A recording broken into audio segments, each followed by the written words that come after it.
Can you beat Pokemon Colosseum with only Plusle Minun? This is the question that had been floating around in my mind ever since my recent resurgence of interest in this overshadowed gem of a game. That combined with my obsession with Pokemon challenge videos, where there's a big Earth-shaped gap, and I thought, fine, I'll do it myself. So why Plusle Minun? The main reason is because every battle in Pokemon Colosseum is a double battle, and I can't think of a better pair to use for my first run than the Pokemon literally designed to showcase the double battle mechanic. First off, let's see what we are working with here. If you were like me before starting this challenge, all you knew about Plusle Minun were that they were funky Pikachu clones with some weird ability that boosts their stats when on a double battle together. Let's get to the facts. Plusle and Minun are incredibly similar Pokemon. They are both in the medium fast growth rate, and they have 405 base state total, which is not that great. Their stats are also very similar. They both have 60 HP and 95 speed. The distribution of attacking and defensive stats are the main difference between the two, although it's very minor. Plusle is more geared towards attacking, with 85 special attack and 50 attack, but 75 special defense and 40 defense. Minun is more defensive, with an extra 10 points in defensive stats, but 10 fewer points in attacking stats. The special attack is decent enough, and their speed is honestly fantastic, enough to basically outspeed anything in the game. However, with defensive stats like this, they aren't exactly going to last for too long if they get hit even once. But what about that ability? Here's where their gimmick comes from. Plusle's ability is plus and Minun's is minus, but despite a different name, they basically do the same thing. When together on the field, both of the Pokemon get an increase of 50% to their special attack, which is honestly incredible. It means that as long as they stay together, they both have a constant +1 in their special attack, and Plusle effectively has a base special attack of around 150. Stats aren't everything, however. Without a good enough move pool to use them, they are just numbers on a piece of paper. So how's their move pool? Well, it's basically the same for both of them, so I've combined them. Here it is. Yes, this is their entire move pool in Colosseum. This is because in Pokemon Colosseum you don't have access to every TM in Generation 3. This doesn't affect these two too much, fortunately, with the only notable absence being Shockwave. If this move pool seems dire, the TM situation is arguably even worse. They don't learn a single special move in Generation 3 that isn't electric, and the only non-normal, non-electric move they have is Iron Tail, which is both physical and terrible. With a move pool like this, I'm sure a certain major trainer who uses ground types won't be a problem. No sir, not at all.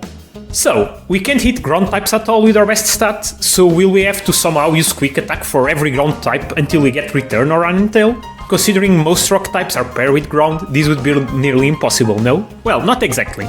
We have two ways to save this entire run, which brings us right along to the rules. In battle, I can only use my starters, Plusle and Minun. I'm keeping this rule rather vague on purpose, so put a pin on it. No items in battle except Pokeballs to catch Shadow Pokemon. Yes, I'm snagging every Shadow and also completing Mount Battle. Then comes the starting moveset. In Colosseum, the starters are the evolutions Espeon and Umbreon. And they don't start at level 5 either. Espeon is at level 25 and Umbreon is at level 26. Furthermore, they don't only have level up moves, but also a bunch of TMs. And Umbreon's Bite is a level up move passed down by breeding. As such, to keep in the spirit of the original game, I decided that the starters should be as similar to other originals as possible. This means starting at level 25 and 26 and carrying some TMs. Because picking and choosing random TMs myself from the start seems unfair, I decided that it makes more sense to have the starters with only Return or Secret Power, since almost every Pokemon can learn those TMs. The other moves shall come from every move they can possibly learn at their starting level. So, even with these rules, I'd only have access to Return and Secret Power. So what to do with the ground and rock types?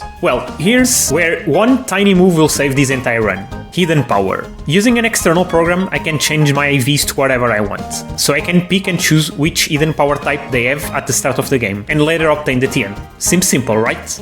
Well, you'll see how that went. So, with the rules in place, and despite their terrible moveset, I had formulated a plan. I picked Spark and Helping Hand for both, then Return and Thunder Wave for Plusle, and Secret Power and Growl for Minun. I set their natures to Quiet for Plusle and Modest for Minun, so the latter would always outspeed Plusle. With everything set up, I boot up my game and started this journey to free Aura from Cypher's grubby ends. Three things before we start. Since this was my first time recording and editing video, I had the wrong settings on OBS, and for some reason my emulator was set to 2.25 times speed and not 2.5 times. So I apologize for the poor video quality and the wrong speed settings. Almost every background music you'll hear in this video was arranged by my good friend 𝗂𝗶𝗶𝗶𝗀, so make sure to follow our channel for more amazing content. Finally, if you like the video and want to see more, make sure to like, subscribe and comment.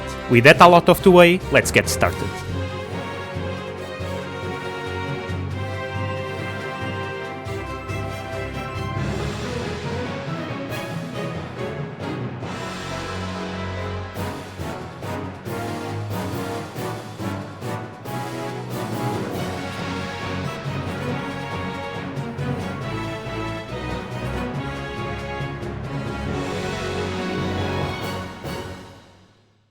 There isn't much to talk about in the very first section of the game. Plusle Minun's obscene special attack is good enough to KO all the weak Pokemon that trainers can throw our way who don't resist Spark. We battle Wily, rescue Rui from Folly and Trudley, see the obvious JRPG villain not at all suspiciously coming out of the mayor's house, defeat Dakim, see Mirror Bee's beautiful hairdo for the first time, and finally snag our first shadow, Makuhita, which is a guaranteed catch. Now comes the first major decision of the game. Which of the RGB mystery troopers blocking the exits of Phoenix City we should face? All of them carry a different shadow Pokemon. Verde on the east has a Bayleaf, Rosso on the west has a 𝗂𝗂𝗶𝗁, and Bluno on the south has a Croconaw. However, we can only pick one of them now. In a normal playthrough, this would be a major decision, since you're likely to use one of them in your team. For us, the decision is also quite important because they each have a type boosting item. Bayleaf with Miracle Seed, 𝗂𝗂𝗶𝗁 with Charcoal, and Croconaw with Mystic Water. As part of my previously prepared plan, I immediately head south to face Bluno and, without much difficulty, snag Croconaw using a combination of Thunder Wave and Return. Finally, we arrive at the fan favorite location in the game, Pirate Town. We go to Dakin's house to trigger the cutscene about Mirror Bee's takeover of the Colosseum, and then skip ahead to the Duel Square, where almost every trainer has a shadow Pokemon. We snag Noctowl, but then miserably lose against the Misdreavus trainer, which leads me to that pin we left behind earlier, the rules about when the run is considered to have failed. For this playthrough, I consider that if either Plusle or Minun fainted, the run would be immediately over, even without any other Pokemon coming into battle. This incident taught me that it's incredibly important to deposit shadows as soon as I snag them, because Plusle and Minun's frailty could easily lead to a loss. Anyway, after that setback, we managed to snag Noctowl again, then Fluffy after paralyzing it with Secret Power, accidentally fainted Skiploom with Spark, and once again lost to Rider Vant and his Shadow Misdreavus. Clearly I was both too overpowered to just deal a tiny bit of damage, but also too frail to handle Misdreavus attacks, so I decided to continue the story and get back to it later. We talk to Kale and snag his Shadow Furrow without much difficulty. During the battle, Minun learns Charm, replacing Growl, which is a fundamental piece of my strategy. We do all the story beats with Silva in the gear, and then we are off to do the Colosseum challenge. Pirate Colosseum has 4 back-to-back battles, but you are healed between each round. Right away, with Battle 1, we are faced off against a trainer using 2 ground types, but thankfully neither of them has a ground type move, so a combination of Return and Secret Power clear them away. It's at this point that it started to become obvious to me that Colosseum's trainer AI appears to know Plusle is the weaker of the two, because almost every attack throughout the entire run is targeted at him. This will lead to a fair few airy situations later on, so hold that thought. Anyway, the other rounds were relatively easy, although I got quite close to a KO at points.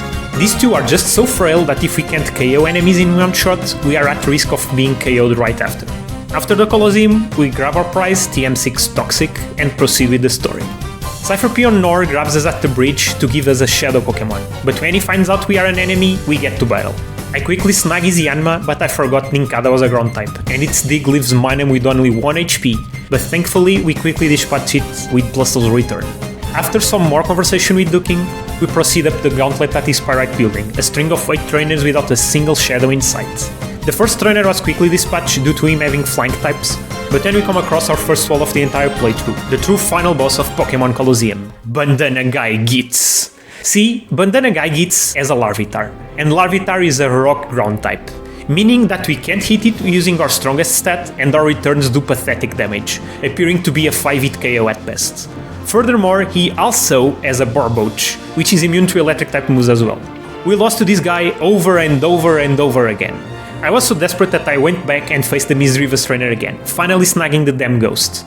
Also tried and failed to snag Slugma, but ignore that part. Eventually, the solution was to use Charm on Larvitar, and then I just have to hope for the 30% paralysis chance on Secret Power, slowly whittling it down using Return and Helping Hand, and hoping for no crits, which are more likely since Larvitar uses Focus Energy. If you think this was hard, nope.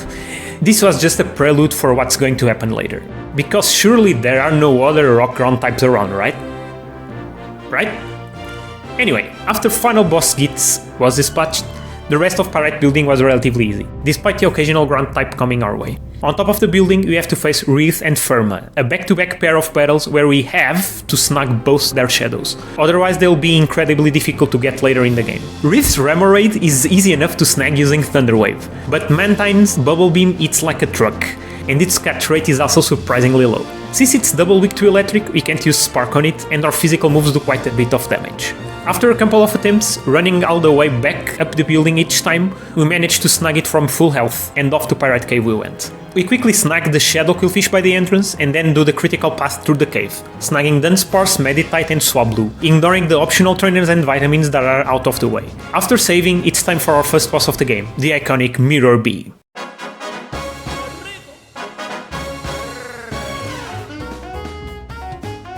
Mirror Bee's strategy involves using his 4 Ludicolo under Rain, abusing their ability Swift Swim to outspeed, and Rain Dish, together with Leech Seed, to stall. Since his entire team is neutral against Spark, I wasn't expecting too many problems against him. All of them are 2-hit KOs. However, we did lose to him once, after a Rain boosted dive hit Plusle like a truck. However, with a bit more luck in the next attempt, we managed to defeat every Ludicolo and easily snag his Shadow, Sudowoodo, with 1 hour and 45 minutes on the clock. We rescue Duking's Plusle, grab the Macho Brace, and go back to finish some business in the dual square, namely snagging Slugma. Now that we can finally go to Finax Stadium, I decided to do a single round there to get another crucial component of my strategy, the TM for Rain Dance. If you're paying attention, you can probably see what my strategy is going to be at this point. After getting Rain Dance, we're off to Agate Village. We arrive at Agate Village and immediately continue the story, quickly dispatching the shadowless Cypher Peons on the way to Relic Stone. Here we face the second biggest wall of the playthrough, Scrub. See, the problem with Scrub isn't his Shadow 8-man top, it's Geodude. Yes, a box standard Geodude. Like Larvitar before him, Geodude is a rock ground type, meaning our attacks do pathetic damage to it. But unlike Larvitar, Geodude knows a ground type move, Dig. And Dig one-shots Plusle without fail. Naturally, the obvious move was to use Charm on Geodude. But if we did a -2 on attack, Dig is still consistently a 2-hit KO on Plusle. I tried a few more times, but it was obvious this strategy wasn't going to work. Once again I looked through their awful move pool, trying to see if there was something there that I could use to break that Geodude. While I was thinking, I trained a little bit more on Finac to gain a few more levels, where both Plusle and Minun learned Thunder. And then it clicked. Toxic. With enough time, toxic damage could defeat Geodude. So I went back to Agate, picked up the Silk Scarf behind the waterfall for just a tiny bit more damage, taught Plusle Toxic and went back to Scrub. Immediately this strategy proved to be way more effective. Toxic damage racked up quickly, and because of a double edge instead of Dig, Geodude wasn't dealing nearly as much damage to Plusle as before. However, just as I was getting all excited that this would be the battle, Scrub switched out Geodude to reset the Toxic counter. I fainted Hitmontop, not really too concerned since I could catch it later, quickly dispatched Clamperl, but as soon as Geodude came out and used Dig on Plusle, we stood no chance. Or rather, we would have won this battle if my rules weren't so draconic and allowed one of them to survive. Because Geodude was already charmed and poisoned, it would have been impossible for me to lose. This was the battle that implanted the idea on my mind that I should change the rules moving forward, but more on that later. For now, I had to defeat Scrub, one way or another. After a few more tries, I figured out that Scrub had to open with Geodude and why not for any strategy to work. Why not literally can't do anything to us if we don't attack it first. So it was better to keep it alive and take up space that would otherwise be taken up by Hitmontop or Clamperl. Then we had to charm and toxic Geodude and pray that Scrub wouldn't switch it out. Which he did. Once again, we lost the battle because of the rules not allowing one of them to stand alone, which was quite frustrating. After a few more resets due to bad openings, the winning battle finally came at 2 hours and 51 minutes on the clock. And we won because Scrub decided to switch out Why Not instead of Geodude. Maybe because it was paralyzed? Geodude succumbed due to Toxic and we easily cleaned off the rest of his team. Finally, with Scrub dealt with, the story continues with the Mount Battle invasion. And this, dear viewer, is where I broke. See, to reach the next Cypher admin, Dakim, we need to defeat the 10 trainers invading Mount Battle. But what I did not know going in is that the majority of these trainers use ground types, including rock ground types. Yes, Scrub was just a prelude for this absolute gauntlet of pain. After a few resets, we managed to clean off Rider Turo, no, not that one, who uses Trapinch, Sandshrew and Numel, and Hunter Drovik with our old friend Larvitar. But then on Zone 3, Rider Timid stands in our way with a Geodude and a Sandshrew, both with Dig and Magnitude. This is arguably a more difficult battle than Scrub because I couldn't easily decide who I should charm first. Fortunately, they also use non-ground type moves occasionally, like Swift and Rock Throw, which you could use to our advantage to not take as much damage and just hope they wouldn't roll high magnitude numbers in case they use it. We tried a few more times, but it was clear that I wouldn't be able to get past her with this strategy. The solution? Training on Finax Stadium until level 40, the next damage running threshold. Okay, edited right here. I realized now that I forgot to explain what the damage running threshold is, so here's a quick rundown. Basically, the damage formula includes the level of the attacking Pokemon, and because it includes a lot of floor functions, there are certain levels where you do way more damage than other levels, and those levels are the ones ending in 0, 3, 5, or 8. So if you hear me say I trained up to a certain running threshold, that means that I trained up to a level that would maximize the effectiveness of my training. Okay, back to the video. But even that was not enough, as we have loss after loss after loss. The strategy I ended up landing on was using Charm on Geodude as much as possible, while Plusle used Return on Sandshrew, while hoping it would choose Swift instead of Dig. In one battle, we managed to get Geodude to KO Sandshrew with Magnitude, while it was underground, but a Magnitude 10 from Numble KOs us right away. Eventually, we managed a battle where neither Sandshrew nor Geodude went underground. We survived Numble's Magnitude after Toxicking Geodude, and it just decided to not KO Plusle with Rock Throw, instead attacking Minun. A win is a win, I guess. Then Rider Raiden on Zone 4 came along. If you thought Geodude was hard to deal with, then imagine how much harder it was to deal with a Graveler that could just destroy us with Magnitude and still deal significant damage with Rock Throw. After a couple of losses and some well-timed Toxic, along with Rock Throw luck, we managed to defeat Raiden as well. Zone 5 has Hunter Talia with 2 Trapinch, a Lilip who loves to set up Sandstorm, and a Barboach with Magnitude, where we once again get defeated by their ground-type moves again and again. I was under the impression that Trapinch had Pepper Cutter, considering other Trapinch we faced before, which should negate our Charm, but this Trapinch actually have Arena Trap. After coming to that realization, and also that Lilip can't actually hurt us that much, and that Barboach loves to use Sandstorm too, the winning strategy turned out to be charming and using Return on Trapinch, then waiting for it to use Dig, pummeling Barboach while Trapinch was underground, and defeating the last Trapinch with Return and Secret Power. I'm sure glad Dig only has 60 power in this generation. Zone 6 is fortunately very easy since it doesn't have any ground types. But right after is the true final boss of this gauntlet, Hunter Wig. This guy has a Graveler, a Vibrava and a Sandslash. And when they came out, I realized there basically was nothing I could do at this level. No, seriously. Vibrava has Levitate, so it's not even affected by Magnitude. Yes, Levitate works underground for whatever reason. And even after Charm, Graveler's Magnitude can take out both of our HPs, and Vibrava would just KO Plusle with Dig right after. And we still had Sandslash to deal with, which can just destroy us right away with its own Dig and Magnitude. So to do more training we go! I tried Pirate Colosseum, but it's way too high level for us. So I went back to Finax Stadium and trained there until level 45 over another damage running threshold. Even with the massive level increase, Wig continues to be an almost insurmountable wall. As I kept battling him, I noticed Graveler always tended to go for defense curl when he could, which we don't care about since Return does pathetic damage to it anyway. So the priority became using Charm and Return on Sandslash or Vibrava, whichever came out first. It's true that Magnitude from Graveler occasionally hit the buried Sandslash, but even that isn't enough to do significant damage after Charm. We tried Wig again and again and again, even getting a lucky Secret Power Paralysis on Sandslash at one point, but Magnitude and Dig were just too powerful, and there was no way out. No, seriously. I went back to Pirate Colosseum, hoping to gain a few more levels, but the only way out would be to level up close to or over level 50 and hoping for crazy luck. At this point, the sunk cost fallacy started to kick in.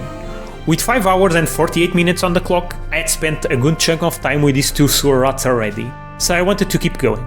But at the same time, I figured that I had made some major mistakes in my choice of moves, the timing of the training sessions and overall strategy, due to a lack of planning from my part. Even worse, if Hunter Wig of Fall Trainers was this difficult, the actual boss, Dakim, would be much worse. So that's the end of the run. I'm serious, this is where the run ends. And where the real run starts. During the interlude, I did my homework. I made a spreadsheet detailing every single trainer in Colosseum, their Pokemon, their levels, if they are optional or not, and catalogued them by area of the game.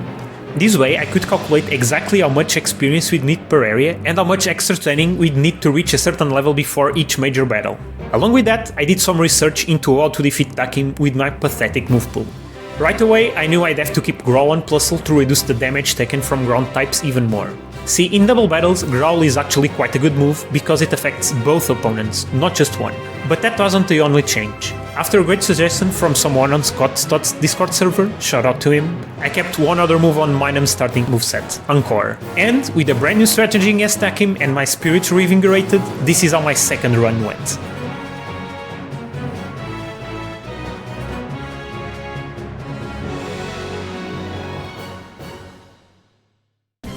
Before I start with my second run, a slight disclaimer. When I started, I didn't notice that I forgot to set 𝗠𝘂𝗀𝗶𝗁 on Minun, but I never actually used helping hand in any important battles. When I found out my mistake halfway through, I corrected it immediately using the save file editor, but I really didn't want to do the entire run from scratch, so there we go. The beginning of the run went pretty much the same as before. I have a bit of difficulty snagging Croconaw, and then forgot to save in Pyrite after snagging a few shadows, which added a bit of time to the clock. Anyway, before Pyrite Colosseum, we snag Noctowl, 𝗂𝗂𝗀𝗶𝗁, 𝗂𝗂𝗀𝗶𝗁 and Ferret, do all the story beats, get our ever so important Colosseum prize, Toxic, then snag Yanma and Miss Drivas right after. Now here's the major change compared to the first run. Right after Rollerboy Pike, I replaced Plusle's Thunder Wave with Toxic. With Toxic in our arsenal much earlier, Bandana Guy Gits and his Larvitar become much easier to deal with. With just a couple of tries we clear away what was the final boss before, then sweep our way up the building right up to Wreath and Firma. Once again, we get stuck here for a good while because Mantine just deals way too much damage to us, and we can't deal enough damage to it with Return to lower its HP down enough. Eventually, I just gave up and concluded it was best to just chuck balls at it until I caught it. The chance is about 1 in 5 at full HP. We snag every other shadow in Pyrite Cave as before, but this time I changed my routing and battle every optional trainer in the cave as well, both for the extra experience and to be able to reach the vitamins. These are very important because to outspeed Dakim's ante, Plusle needs just a tiny bit extra speed. We end up giving Carbos to Plusle and Iron to Minun because Minun needs all the defense it can get. Once again we lost to Mirror B one time, but managed to snag Sudowoodo without much issue, with 1 hour and 51 minutes on the clock. Despite the setbacks with the Shadow Croconaw and the extra battling in Pyrite Cave, the times between the first and second run are almost the same. After Mirror B, we round up the Pyrite Shadows with Fluffy and Quagsire, which I totally forgot to get in the first run. And now we start the grind. See, even with the change in strategy with Toxic and the extra training in Pyrite Cave, Plusle and Minun are still way under level to face Scrub and his menacing Geodude, much less Dakim. The objective is to reach level 48 on Dakim, so with my routing spreadsheet I knew I had to do 12 full rounds on Phoenix Stadium until I reached level 43, then train a little bit more on Pyrite until level 45. And so I spent about an hour training, almost until the clock hit 3 hours, until we finally reached level 45. Plusle learns Thunder in the meanwhile, just in time to give it a little bit more oomph for the next battles. With all our extra experience in the bag, Scrub becomes incredibly simple to face. We defeat him on our second try using the Toxic strategy, and even managed to snag Hitmontop while we were at it. The climb up Mount battle also turns out to be much easier without a single reset this time around.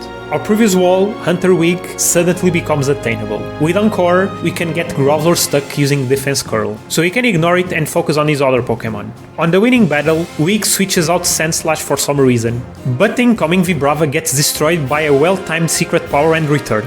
After charming Sandslash, we slowly kill it with Return while Toxic does its magic on Graveler. Just so you have an idea how much time we saved doing this new route, we got to Wig at around 5 hours in the original playthrough, but in the second we got there at 3 hours and 30 minutes. Training matters! Anyway, the Cypher Peon on Zone 8 is incredibly easy, but the final Cypher Peon is also a problem because he has 2 Geodude with Self-Destruct and a Sandslash. Both Geodude explode immediately, so even using Charm on just one wouldn't be enough to dampen the massive amount of damage dealt. We end up winning by using both Charm and Growl, and then dealing with the weakened Sandslash after it got hit by Self-Destruct, with our also very weakened Rats using Secret Power and Return. Finally! After a combined 9 hours and 30 minutes of playing Colosseum, we get to the second boss of the game, Dakim.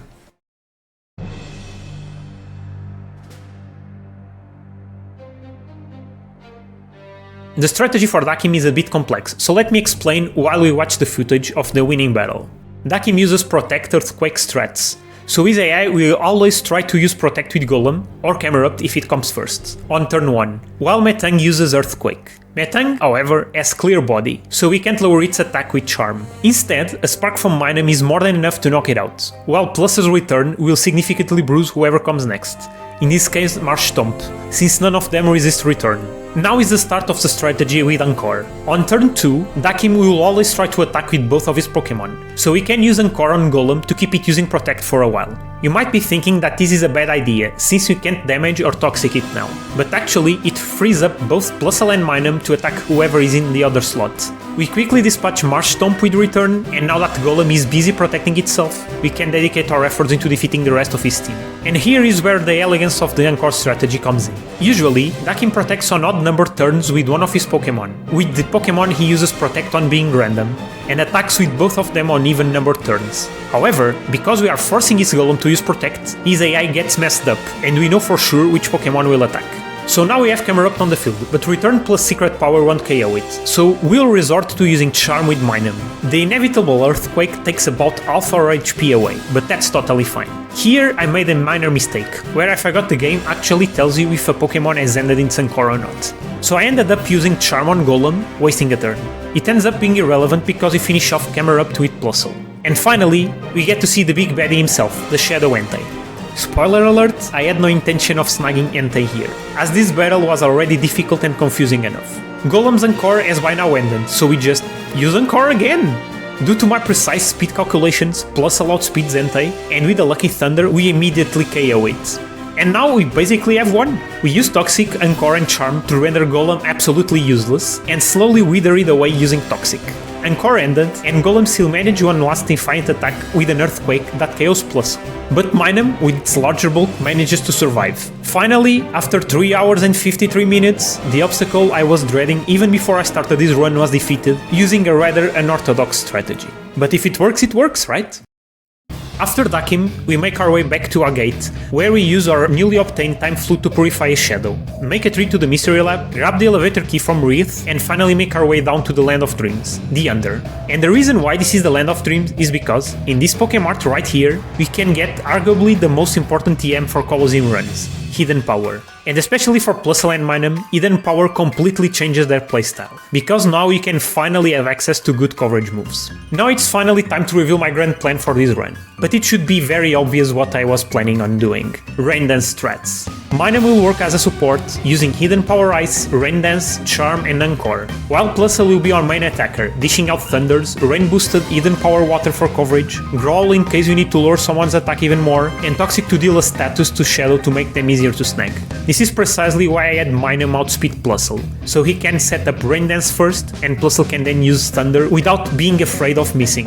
After our moveset upgrade, we do some minor randoms on the Under, and go get some fresh air on Mount Battle. Because Mount Battle is mandatory on this playthrough, I decided we might as well get some experience before Venus, considering the significant level jump between her and Dakim. We are already quite overleveled, but I still thought it would be best to get some experience now. We clear Mount Battle up to Area 5, with the Sewer Rats finishing their training around level 54. We go back to the Under, snag Ledian, and immediately make our way to Venus. I wasn't at all concerned about Venus going in. Without Hidden Power, she'd be almost impossible, considering she has a Steelix, who is immune to both electric moves and toxic, and has Earthquake. But using Hidden Power, he becomes trivial to deal with. Venus's attract strategies are quite annoying, but after setting up Rain Dance, Thunder and Hidden Power can one-shot every other Pokemon on her team. We are now left with Venus's Shadow Suicune, which we managed to snag without much difficulty with the Netball. After defeating Venus, we make our way down the Under subway, snagging Stantler, Piloswine and Sneasel along the way, but annoyingly missing Gligar, leaving it for later in the playthrough. Then we play hide and seek with Venus on the Shadow Liner, go under the Shadow Pokemon Lab, and finally watch the cutscene of it being blown to smithereens.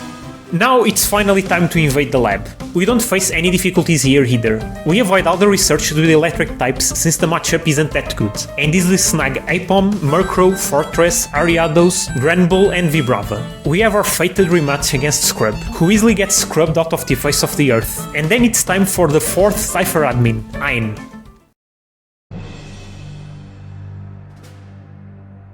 Like Venus before him, Ein isn't too much of an issue for our overpowered rats. Altaria falls to Hidden Power Ice, Huntail falls to Thunder, while we slowly chip away at Lantern with Hidden Power Ice. Golbat also falls to Thunder, and then it's time for the 3rd legendary beast, Raikou, which almost KOs itself after a Hidden Power Ice and Shadow Rush. But right after, we miss the snag and it actually KOs itself the next turn, forcing us to snag it at Realgam Tower. We do some story errands in the Under, and next it's off to Realgam Tower, Cypher's fortress. In Real Game Tower, we have to once again face off against the 4 admins, so I immediately go back to our arch nemesis, Dakim. With hidden power on our side, almost his entire team is now trivial. He still uses his old protect strats, so our hidden power misses on Wish Cache. Next turn, we defeat it with both our hidden powers, and thankfully Flygon uses Sunny Day, wasting a turn. We quickly dispatch it with hidden power Ice, bringing out Entei, while Fortress protects. On the next turn, we set up Rain Dance and defeat Fortress with a 100% accurate Thunder, while Entei's Fire Blast does pathetic damage to us after the rain. And now we should have it, right? We just need to snag Entei. The thing is, this stupid dog refused to get snagged, not just in this battle. Oh no, I repeated Dakim's second fight over and over and over and over again. I could get to Entei pretty reliably, but actually snagging it proved to be a massive ordeal. Inevitably, Entei would either KO itself using Shadow Rush or Toxic would KO it. Finally, on the 6th attempt at this battle, we managed to snag Entei. To say it was a relief is an understatement. We continued deep into the fortress, snagging the Shadow Delibird and getting its Nevermelt Ice, boosting Mina's hidden power from now on. And right after, we went straight to the rematch against Ein. Once again, we are so overleveled at this point that we quickly dispatch his entire team, with Pelipper even helping us out by setting Rain Dance. We still had to snag Raikou, of course, but fortunately, this little kitty cat was much easier to snag than Entei, even though it took a fair few balls. Once again, we snagged Sunflora, and I was so confident that I immediately went to face Venus in the next room. Without her shadow, she was basically a sweep, with Plusle bravely being able to use Thunder despite being confused and in love with Milotic. By this point, I had completely forgotten about Mirror B, so we went back and quickly dispatched this team, using a combination of Thunder and Hidden Power Ice. With the way up the tower cleared, it was now time to get up to the Tower Colosseum and face the final challenge of the game, snagging the Shadow Era Cross on the way there. We skip every optional trainer up here because our level is so high at this point that I didn't think we'd have much trouble with the challenge ahead. After Nazcor taunts us, we have our battle against Gonzap, which we almost lose the first time around because of Ariyama's Earthquake. However, we managed to survive and make it to 𝗂𝘂𝗶𝗁, but actually KO it. But since it would be a pain to snag it later, I decided to reset and rematch Gonzap. This time around, I don't let Ariyama use Earthquake, and with 𝗂𝘂𝗶𝗁 in perfect range after Hidden Power Ice, we easily snag it for ourselves. After restocking our ball supply, we make our way back up the fortress to face the absolute gauntlet I wasn't expecting to face. See, on Tower Colosseum, you have to face 4 trainers back to back without getting healed at all, and all of them have a shadow that we must snag in their ranks. The problem is that Plusle and Minun are so frail that it's nearly impossible to survive the entire gauntlet without Plusle fainting at some point, much less when you also have to snag the shadows in the process. The first trainer, Jomas, proved to be a particularly tough crookie to crack. Minun's hidden power can one-hit KO Zangoose, but not Porygon 2, and Miltank will mess us up badly with Body Slam and Shadow Rush. The cow refused to get snagged, and at this point I still had the notion that I could just complete the challenge all in one go with enough luck, which made me keep trying a few more times with no success. Eventually, I decided that this was impossible, so I changed strategies.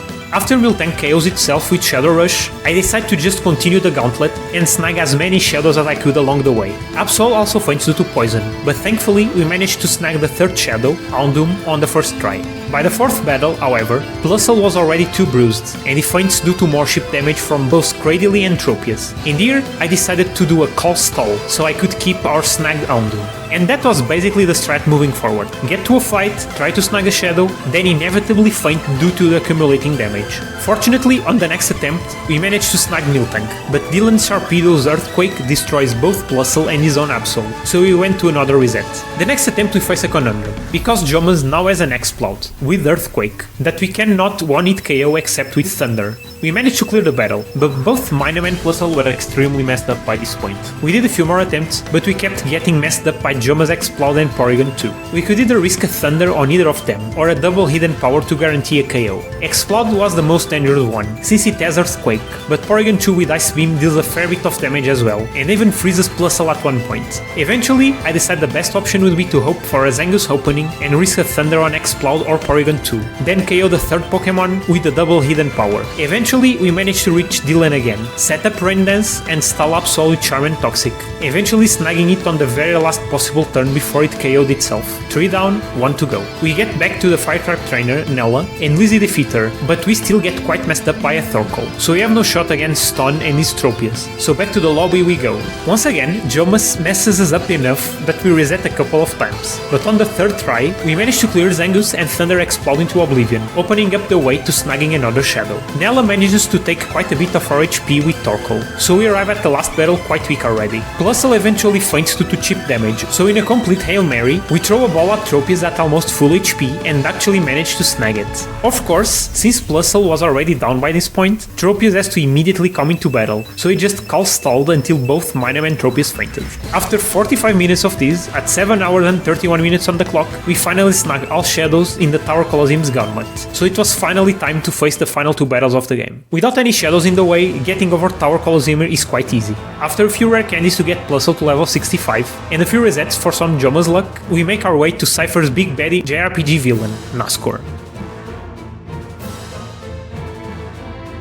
Now fully healed, and accompanied by the best battle team in the entire series, there really isn't anything to stop us, so the fight was pretty easy. We are extremely overleveled by this point, and we have a good enough moveset and stupidly high special attack that we can deal with every threat on his team.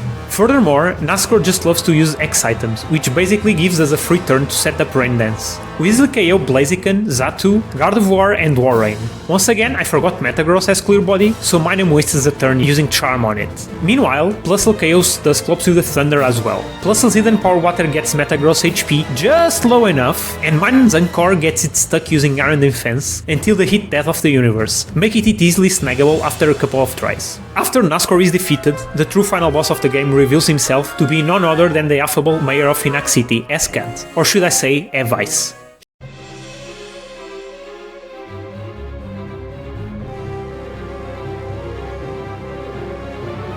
He leads with Slowking and Scizor. We set up Rain Dance and KO Slowking instantly. Slacking comes out and Scizor takes up the chance to set up Swords Dance. Because I know Colosseum's AI will get stuck on boosting Swords Dance after being charmed, I keep Minun focused on Scizor, while Plusle deals with much bigger threat in Slacking.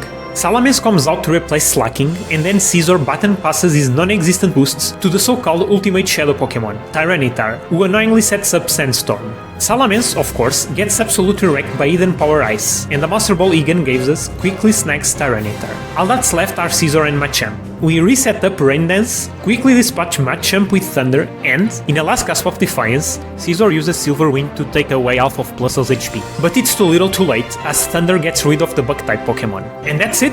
Evice tries to escape, Ho-Ho stops it and saves the day, and the credits roll on Pokémon Colosseum, beat with only Plusle and Minun with 7 hours and 48 minutes on the clock. But wait, the game's not done yet. We still have to snag all remaining shadows, beat the secret final boss, and beat Mount Battle. So here's how the postgame went. We start the postgame by trouncing Kale again, after which he says Rosso, the Shadow Quilava trainer, is hanging out somewhere in the Snagem hideout, the place we blew up at the beginning of the game. We make our way there, are ambushed by a bunch of ceiling-hanging Cypher peons, get lost inside the hideout, until we finally come across Rosso by the side entrance. Quilava is still at the extremely low level it would have been back in Finax, level 30, which makes it quite tricky to snag, because you can't really damage it in any way except with Toxic. Fortunately, we managed to snag it fairly easily. We then do a bunch more errands in the Under, face Kirks, the Wailord guy, again, who tells us Verde, the Bailiff trainer, has been seen around the Under. This and that later, and we have to go back to the lab and face a bunch of Cypher peons before we get to Verde. However, because the trip back to the PC to save is so long, I overextended myself and actually ended up losing to Cypher peon Remil, who has a Quagsire with Mudshot, which almost one-hit KOs Plusle. Swallow then swoops in with Quick Attack and finishes the job. Minun still manages to stand and KOs Swallow with Hidden Power, but because we had so many battles, we actually run out of Hidden Power PP and have to reset, losing a bunch of time. Last time I saved was back at the Under. Anyway, we make our way back through the lab to Remil, this time saving and healing properly. This time, however, she opens with Kecleon, so we focus all our efforts into Quagsire when it comes out and easily manage to dispatch her. Now, Verde. This guy was actually a problem, believe it or not. His team is incredibly annoying. Muck is a defensive beast that proved to be quite difficult to crack, and Grumpy just dishes out confused rays like there was no tomorrow. Furthermore, our Toxic just missed Bailiff. It paralyzed us with Body Slam, and Grumpy confuses Plusle, leaving it extremely vulnerable. The damage keeps racking up. Bailiff just refuses to get into the Nam Ball, and eventually, Plusle was left with one singular HP. On the same turn, we finally managed to snag Bailiff, but Sharpedo outsped Plusle and just KO it, forcing us to send Bailiff back into the battle. I reset here, thinking I couldn't continue the battle anyway, and did it again. The second time around, we managed to Toxic 𝗂𝗶𝗁 right away and snag it on the next turn. Grumpig falls to a Thunder, and out comes Muk and 𝗂𝗂𝗂𝗏. We quickly dispatch 𝗂𝗂𝗂𝗏 with a Thunder, and Muk takes some damage from Minun's hidden power, but it starts stalling with Minimize and also heals with a Hyper Potion. Plusle misses 3 Thunders in a row due to confusion, and Muk's increased evasion, and a powerful Sludge Bomb leaves us with almost no HP. And the second Sludge Bomb finishes us off. By the third attempt I was starting to get frustrated. I set up Rain Dance and Toxic 𝗂𝗂𝗏𝗏 on turn 1, but a Hydro Pump really messes us up. This time I tried to use Nest Balls to snag 𝗂𝗂𝗏 but to no avail. Thunder gets rid of 𝗂𝗂𝗂𝗏 and out comes our most fearsome enemy, Muk. Thankfully, 𝗂𝗂𝗏 decides to use Shadow Rush instead of Body Slam, so we never got paralyzed. On the third turn, we finally managed to snag 𝗂𝗂𝗏 and hit Muk with a Thunder, but even that didn't get rid of the Sludge Monster, which immediately KOs the weakened Plusle with Sludge Bomb. Now this is the moment I thought, maybe I can actually set the flag for completing this section of the game by just snagging 𝗂𝗂𝗏. So I just call stalled until both 𝗂𝗂𝗏 and Minun faint. And surprisingly that worked! Verde completely disappeared and we never got to see his short cutscene after snagging 𝗂𝗂𝗏. After defeating the remaining 2 RGB trainers, we are back to the Snagem hideout to once again face the out-of-place Cypher peons. However, now we have the objective of finding the trainer with the Gligar we missed initially. We run around aimlessly inside the Snagem hideout, trying to trigger the right flag, until we finally find the trainer we were looking for, Hunter Frena. We snag Gligar without much difficulty, run around aimlessly for a little while longer until we finally come face to face with the best trainer in the entire game, Team Snagem Biden. You see, Biden has a team consisting entirely of Smeargle, including a Shadow Smeargle. There's not much to say here, we just snag Smeargle after a few tries. Next is Team Snagem 𝗂𝗂𝗏𝗏, and he has a Shadow Ursaring. We easily clear out the rest of his team and charm stall Ursaring until we snag it. Next we need to face 𝗠𝘂𝗀𝗏 again. 𝗠𝘂𝗀𝗏 uses a team with Intimidate, but because we exclusively use special moves, it's absolutely no match for our Sewer Rats to deal with. We easily dispatch him, grab the D-Disc, and then we go to the most secretive location in the entire game, Deep Colosseum. The Deep Colosseum challenge consists of 5 rounds with 4 trainers each, where at the end of the first 4 we need to face the Cypher admins, and then, in the 5th round, we face a new Cypher member called Agnol, the Deep King. By the way, did you know that in Japanese, the Deep Colosseum is called the Bottom Colosseum, and therefore Agnol is called the Bottom King? Just wanted to let you know that. The Deep Colosseum trainers all use very odd movesets. Shout out to Hunter Dwig for using Razor Wind on his Pokémon. We easily defeat this odd combination of trainers and face off against Mirror B for the final time. He starts the battle using X Defense, which is quite literally useless since we only use special moves. We quickly dispatch his first Ludicolo, then explodes, get hit by Leech Seed and then a powerful Hydro Pump, which leaves Lusle halfway to the grave. And this is where I made a major mistake in not getting rid of the Ludicolo that had Leech Seed and had Rain Dish, in addition to Dive. And yes, I now realized that I had previously made the same mistake with the other Mirror B battles. He hid underwater, and at that point there was nothing we could do to save Plusle. Armaldo was of course easily dispatched by Thunder and didn't Power Ice, but after Plusle fell, poor Minun was left all alone against a Leech Seeding, Rain Dishing Ludicolo that could use Dive to stall and recover HP at the same time. Things were looking dire, with us barely being able to outdamage Ludicolo, but Minun's critical hit at the last moment managed to single-handedly defeat the final Ludicolo, and we won against the Disco Ball Man. With nothing interesting happening with the regular trainers on round 2, let's skip right to our biggest nemesis, Dakim. And even despite us now having a really good moveset and being way over level, Dakim still poses a major problem. I start the battle using Roll and Charm on Claydol, but its Earthquake crit on Plusle and we had to reset immediately. On the second try, we use Hidden Power on both Claydol and Sorrock to get rid of them immediately, which Dakim replaces with Flygon and Swampert. And here's where the problems begin. See, Swampert is of course immune to electric moves, and both Hidden Power are neutral against it, but Swampert is extremely bulky, so it easily shrugged off Plusle's Hidden Power Water with a little less than half HP remaining. We KO'd Flygon in Minun, but Swampert's massive Earthquake immediately KO'd Plusle and left Minun with 1 hit point. It also KO'd its own Houndoom, but of course Minun's weak Hidden Power Ice couldn't KO Swampert. And here I was frankly lost on what to do. No, seriously, I thought this was the end of the run. No matter what we did, either Swampert or Flygon would nearly KO us with Earthquake, and Swampert was so bulky that it would always survive both Plusle and Minun's combined attacks anyway. So, is this it? Are we going to get stopped by a random Swampert? No, of course not. We simply went to do the other major objective of the game, Mount Battle, and gain a few levels there. We do areas 6 through 8 and we start on area 9, but we lose against researcher Vonder because of his stupidly powerful Mega Horn, defeating Plusle right away. Then Minun gets confused and burned by Ninetales and is unable to do anything to it with our puny Hidden Power Ice. We just did area 9 again without any issues this time, and in total got our Sewer Rats from level 73 to level 83, right at the damage running threshold. While we were doing this training, I also devised a strategy against Dakim. Things weren't nearly as hopeless as they initially seemed, because we could manipulate which Pokémon Dakim has at any given moment, so that we end up with a favorable team combination for when Swampert eventually comes out. Claydol is KO'd with Hidden Power Ice or Water, Flygon is gone with Ice, and Solrock goes the same way with Water. Of course, Solrock is easily the least threatening because its Earthquake doesn't have Stab. So if we manage to keep Solrock around for a while, we could focus all our efforts into Swampert. The problem still was how to get enough HP to survive its Earthquake if we couldn't KO it with both Hidden Power. And that was when I remembered the Pinch Berries. They aren't that good in Gen 3, but they would do in a pinch. Fortunately, I visited the Berry Master a few times during this playthrough, so I already had the Wiki and Figgy Barons in my pocket. Still, this strategy could also rely on getting a crit, which wasn't ideal, but I hoped our higher level would be enough to guarantee the KO anyway. With the strategy ready, I went back to the depths to face Dakim. We got the best possible opening with Solrock and Claydol. We hit Claydol for the KO with Minun and severely damaged the Flygon that came next with Hidden Power Water, and Solrock's Earthquake almost KOs Minun due to a crit. Its berry activates, giving it a pathetic amount of HP. Next I use Hidden Power Ice to defeat Flygon and use Thunder on Solrock, hoping it would defeat it. And then Dakim used X accuracy, despite not having a single move that has low accuracy, and despite having full restores as items. Truly Gen 1 behavior right here. This ends up not mattering, since we KO both of them. Out comes our nemesis Swampert and Houndoom. We focus both hidden powers on Swampert, and clear our training did something, because Minun is hitting much harder now, taking off half of Swampert's HP, and Plusle just KOs it with its own hidden power. Houndoom's Fire Blast of course KOs Minun, but at this point we had already won, and Plusle's hidden power water destroys the Doom Dog. And so, a battle that seemed completely impossible became almost trivial, despite me using arguably a terrible strategy. Next on the list of admins is Venus. We easily dispatch Meganium with Hidden Power Ice, deal massive damage to Dusclops with Hidden Power Water, and then get rid of it next turn with Minun.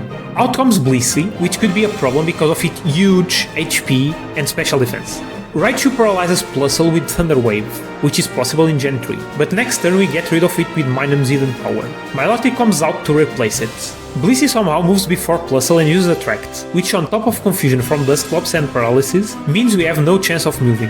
Plusle gets extremely bruised by a combination of Hydro Pump from Milotic and Flamethrower from Blissey. We keep getting pounced by Confuse Ray, Flamethrower, and due to being unable to move, we eventually lose Plusle to Hydro Pump, so we have to retry. Fortunately, on the next try, we win, simply due to Blissey coming out first, so we managed to Toxic it on the first turn. We also easily dispatch Meganium, Raichu and Dusclops right after, and, despite Blissey's Attract, we managed to move every time, and its weak Flamethrowers couldn't do anything to us. Milotic also fell through a Thunder and eventually Toxic did its magic on Blissey and we won. The final admin is Ainu. He starts out with Manectric, which is a very smart choice, since he has Lightning Rod, a fact I completely forgot about. So of course setting up Rain Dance and using Thunder would activate it and redirect the attack to Manectric, which would potentially be a problem. Except our Thunder is so strong that Manectric gets completely trounced, even though it resists electric type moves. When Raiden comes out, I assumed it also had Lightning Rod, which ended up being true after I checked, so we quickly dispatch Crobat with Minun, although Plusle gets a bit of confusion damage. And this is my biggest mistake, because Raiden immediately used Earthquake and completely trounced us. On the second attempt, Ain starts with Manectric and Gyarados. I wanted to get rid of Manectric first, but the damn thing used Protect, making our attacks useless. Fortunately for us, Gyarados used Rain Dance, actually helping us out. So we get rid of Manectric using Hidden Power, and Raiden right after the exact same way. Gyarados apparently thought using Thunder here would be a good idea, dealing pathetic damage to Plusle. And now with Rain Dance on the field and no Lightning Rod users left standing, we sweep the rest of his team using Hidden Power and Thunder. After all the Cypher admins were dispatched, it was finally time to face the legendary Deep King. He starts with Kingdra and Skarmory. We set up Rain Dance to get rid of Kingdra immediately, and, on the next turn, Hidden Power Ice almost gets rid of Skarmory, while Thunder destroys Sableye. And then comes out Shedinja, and for a moment I thought the run was over, because we have no super effective moves against it. But Toxic, once again, comes to my rescue. We get rid of Skarmory, Toxic Mist, Shedinja hides underground, and we dispatch Girafarig, and Diagonal brings out his Shadow Shuckle in its place. Shedinja's Dig hits, dealing massive damage to Plusle, but we manage to poison Shuckle and try to catch it on next turn, but it escapes and uses Shadow Rush on Plusle, which together with Confusion damage brought it down to only 4 HP. Confusion also keeps us from inflicting Toxic on Shedinja, so the thing hides underground again. The next turn, we manage to snag Shuckle, but Shedinja's Dig KO'd us, forcing us to bring out our newly caught Shuckle, bringing the battle to an end. We call stalled until we get defeated, which should allow the run to continue, but I was going to let this stupid trainer stand in our way. The second battle was incredibly easy, we just set up Rain Dance and defeat anyone with Hidden Power or Thunder. Toxic Hidden Beast on Shedinja, and that was that.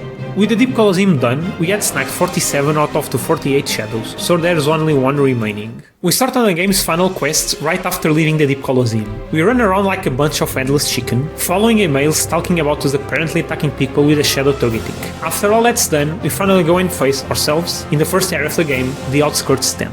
Shady Guy Wes uses a team consisting of all the Pokemon that replace the shadows in the Cypher admins plus Gonzap's teams, but of course this team doesn't stand a chance against our overleveled rats, almost 20 levels above him.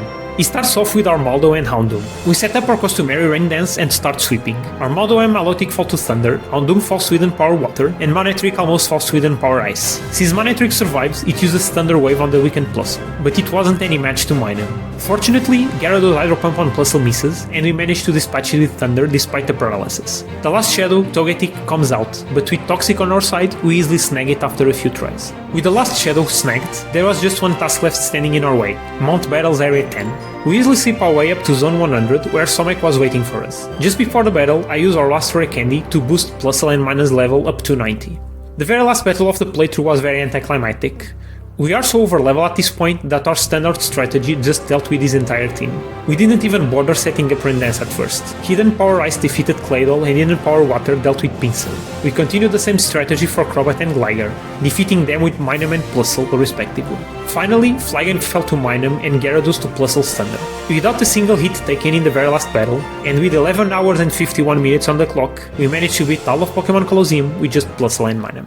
So how did I do? I quite enjoyed doing this Colosseum run. For a first try at a Pokemon Challenge run, and a brand new format at that, this was probably one of the worst pairs possible. Plusle and Minun have no good moves beside the electric types, so the run was heavily dependent on using Hidden Power to be able to even deal damage to some opponents. Dakim was actually even harder than I had expected, and he kept giving us problems right until the third battle against him. I learned a lot about the game doing this, deepening my love for it even more, and cementing my notion that these are some of the most original Pokemon games of all time. One thing that stood out is that double battles are much more involved and interesting than single battles, because of the extra strategy involved. Merely using beatdown strategies won't work, and moves like Encore, Charm, and even Growl become much more useful and even fundamental to completing the run at all. Furthermore, knowing when and how to defeat an opponent, or when to let it sit in battle, is also something to keep in mind for the future. Speaking of the future, I'm itching to do more runs like this. I've been theory crafting a lot of other pairings of Pokemon, and that, combined with what I learned in this run, made me decide to change the rules a bit to help make future runs more interesting. First, I went to partially ban Hidden Power, and only let one of my Pokemon use its TM. The reason for this is because Hidden Power completely warps the runs around it, to the point it makes more sense to use it instead of the very few TMs available. For example, why go through the trouble of getting Brick Break at Pirate Colosseum when I could just use Hidden Power fighting? Hidden Power makes me interact less with the game's content, namely the Colosseums, and I think that would make the runs more boring to play and watch. It becomes a crutch that I'd be overly dependent on. On the other hand, certain Pokemon like Plusle and Minun need Hidden Power to even be able to finish the game, and Gen 3's move pools are so limited that it would be silly to completely ban Hidden Power. Plus, I like the theory crafting aspect of it a lot as well. The second change I'd like to make is the requirement to complete Mount Battle as well. Mount Battle is simply poorly implemented in Colosseum. The levels start out too low, the rewards are extremely expensive, and the final turner is just too easy. One of the reasons I made Mount Battle mandatory was to always have the option to get one good TM from it, to give more coverage to some weaker Pokemon. But the downside is that Mount Battle adds almost 1 hour and 30 minutes of what is essentially boring grinding to the playthrough. It's still an option of course, and for really weak Pokemon it might be worth playing through to get the experience plus Poké Coupons, but in general I don't think it's worth it. The final change I'd like to implement is the possibility to add a breeding exclusive move to the Pokemon using Secret Power. I think this would open up a lot of interesting possibilities for certain Pokemon without steering too far from the original starter's movesets. There is also another possible change to the initial movesets I'm considering, which is letting the Pokemon with return have one extra TM move that is not obtainable in the game otherwise. This could both be fun for theory crafting and letting us use better movesets, but it would be a big departure from what the original movesets from Umbreon and Espeon are. So, leave your opinion about these changes in the comments below, or any other thing you'd like me to change about the video. Finally, thanks for watching it till the end. Until next time.